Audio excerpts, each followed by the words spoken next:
آج کل زیادہ تر لوگ کسی کے جانے، کسی کے بدل جانے، کسی کے یکدم کم وقت اور جی چرانے پر غم زدہ ہیں۔ ریلیشن شپ ہو یا دوستی، دونوں کو لے کر وہ لوگ روتے نظر آتے ہیں جن سے ان ناموں پر ٹائم پاس کیا گیا ہو۔ میں بھی اس وجہ سے اکثر پریشان رہتی ہوں۔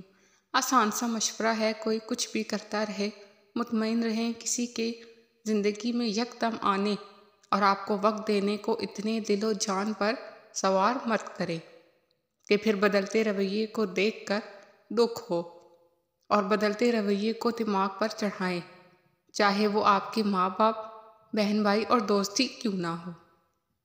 ایسے لوگوں کو چپکے سے اپنی زندگی سے الگ کر دے۔ اگر وہ آپ کو کچھ سمجھتے ہیں تو ضرور آئیں گے۔ اپنی زندگی خراب مت کرے۔ محبت اور سچے لوگ اتنے ہی ہیں جیسے ہمارے ملک میں ایمانداری۔